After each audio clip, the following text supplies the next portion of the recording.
Yellow app খোলার পর প্রথমে সেটিংয়ে গিয়ে ইলেক্টর ডাটা সিঙ্ক ওটাতে গিয়ে অনলাইন অফলাইন দুইটা অপশান আছে। তো অনলাইনে তো কাজ হবে না, অফলাইনে ক্লিক করলাম। এখানে টোটাল ইলেক্টর ডাটা সিঙ্ক করতে হবে। সিঙ্ক করার পর টোটাল ইলেক্টরটা এসে পড়বে। এখানে 1000 ইলেক্টর থাকলে 1800 ভোটার। এখনও এই অ্যাপস এখন আমার কাছে আছে 836 ভোটার। সিঙ্ক করার পর আসলো। তারপর কি করব? তারপর হোম পেজে আবার যাব। যাওয়ার পর S2S সার্ভে ওটাতে গিয়ে দেখুন হাউস নাম্বার 9 উপরে 9-এর সাথে 1 নাম্বার মিন্স 9 নাম্বার হাউসের আন্ডারে একজন ফ্যামিলি। তাহলে একজন ফ্যামিলিরে আমার ভেরিফাই করতে লাগবে। তো ভিউ ফ্যামিলি মেম্বারে ক্লিক করতে লাগবে। এখন দেখেন তিন্নি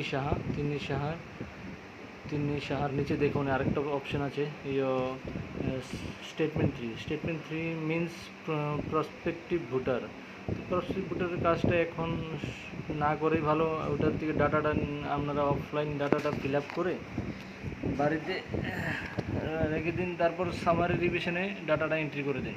এখন আপাতত হাউসটা ভেরিফিকেশনটা করে গেলুন। তো তিন্নি সাহার মাঝখানে ক্লিক করুন। এখানে মাঝখানে ক্লিক করার পর ফাইলটা খুললো। পুরো দেখবেন তিন্নি সাহা, এপিক নাম্বারও আছে। ভিউ ফটোটা দেখেন কালারিং আছে কিনা। এখানে আমার অফিসের নেটের প্রবলেম থেকে ছবিটা শো করতেছে না। আপনারা ক্লিক করলে শো করবে। ব্ল্যাক অ্যান্ড হোয়াইট থাকলে ব্ল্যাক অ্যান্ড হোয়াইট, কালার থাকলে কালার আসবে। যদি ব্ল্যাক অ্যান্ড হোয়াইট থাকে আপনি এটা কালার করতে পারবেন এই হাউস ভেরিফিকেশনের মাধ্যমে। এখন ডেট অফ বার্থও শো আছে 16/4/2003। তারপর নিচে আসুন period of ordinary residence at the place. পিরিয়ডটা কপির থেকে এখানে এই পার্টে এই এখানে আছে। হ্যাঁ, 2003-এর ডেট অফ বার্থ অনুসারে আমরা এই হিসাব মতো একটা ইয়ার দিয়ে দিলাম। আমি 2003 দিয়ে দিলাম আপাতত। তারপরে ভোটারটা যদি প্রেজেন্ট থাকে তাহলে প্রেজেন্ট দিবেন। যদি মারা যায় তাহলে, যদি এখানে নাই এলাকাতে নাই, শিফটেডও দিতে পারেন। এক্সপিআর দিলে ফর্ম 7 এখানেই ফিল আপ করতে পারবেন। ফর্ম 7 ফিল আপ করতে পারেন। দেখেন ফর্ম 7 ক্লিক করুন, ফর্ম 7 পেজ খুলে গেল। দরকার নেই, আমি প্রেজেন্ট আছে এখানে প্রেজেন্ট দিলাম। ফটো ঠিক থাকলে কারেক্টেড দিবেন, আর যদি ইনকারেক্ট দেন তো ফর্ম 8 খুলে যাবে। এখানে ওই দেখুন ফর্ম 8 খুলে যাবে। দরকার এখানে ফটো কারেক্টেড আছে আমার। The details selector on house visitor same দিলাম। Date of birth same, address ঠিক থাকলে সেম দিবেন।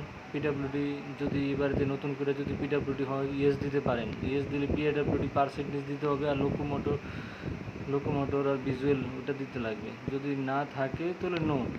আধার নাম্বার এখানে দেখুন, আধার নাম্বার যদি রিসিভ করা থাকে আধার রিসিভ লেখা থাকবে। আর এখানে not receive Aadhaar number receive করা হয়নি, তো ওটাতে ফর্ম 6B ফিল আপ করতে হবে। 6B ফিল আপ করলে অটোমেটিক ক্লিক করলেই এখানে verify fill up 6B click করলেই 6B ফর্ম খুলে যাবে। ওখানে গিয়ে আধার নাম্বারটা সাবমিট করলে ভেরিফাই হয়ে যাবে, আধার রিসিভ হয়ে যাবে।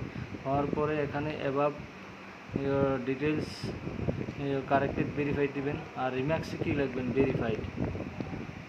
আর চুজ ফাইল মিন্স এখানে কোনো কিছু যদি কারেকশন করেন, ফর্ম 7 জমা দেন, তারপর ওখানে ডকুমেন্টসটা চুজ ফাইলে গিয়ে ডকুমেন্টসটা জমা দিতে হবে। ক্লিক করলে take photo, choose of gallery click করে ডকুমেন্টসটা জমা দিয়ে প্রিভিউ দেওয়ার পর এডিট আছে, সেভ আছে, সাবমিট আছে। এডিট করলে এডিট করতে পারেন, সেভ দরকার নেই। সেভ করবেন না, সাবমিটই করবেন। সাবমিট করলে automatic the have you verify enter information okay. ওই দেখেন ভেরিফাই সাকসেসফুলি এসে বললো। তারপর করলাম, ডাটাটা হয়ে গেল। তারপর এই ডাটাটা আমি যে করছি কই দেখবো ভেরিফাই করলাম। এই দেখেন 1 নাম্বার হাউসে এই নামটা এসে পড়লো। ঠিক আছে, এখন কি করব?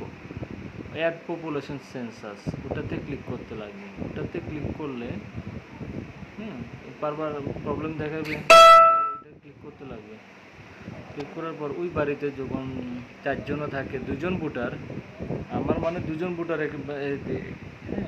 না আরও তো আছে, তারা তো ভোটার না, তারা তো প্লাস করতে লাগবে। প্লাস করে সাবমিট করতে লাগবে। সাবমিট করলে সাকসেসফুলি হইব।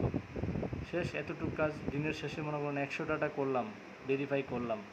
করার পরে আমি আবার সেটিংয়ে চলে যাব। সেটিংয়ে চলে যাওয়ার পর ইলেক্টর ডাটা সিঙ্ক্রোনাইজ, এই 2 নাম্বার কলমটা টোটাল ভেরিফাই ইলেক্টর ডাটা, ওটাতে গিয়ে সিঙ্ক করব। করার পরে আমরা ডাটাটা দেখতে পারবো অনলাইনে এসেছে যে আপনি সারাদিনে 100টা ডাটা করলেন, আমরা এখন দেখতে পারবো, কমিশনও দেখতে পারবো।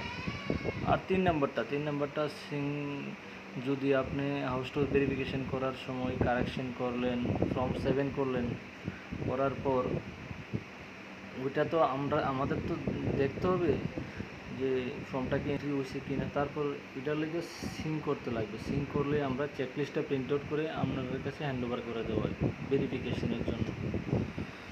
এতটুকুই কাজ, সিম্পল। আরেকটা সিস্টেম এদিকে দেখেন, বিএলও রেজিস্টার, ডিএসসির পাশে বিএলও রেজিস্টার, ওটাতে গেলে স্টেটমেন্ট ওয়ানে ক্লিক করলে এদিকে এজ কোডটা আপনি দেখতে পারবেন। স্টেটমেন্ট ওয়ানে ক্লিক করবেন, আবার দেখেন এখন শো করবে।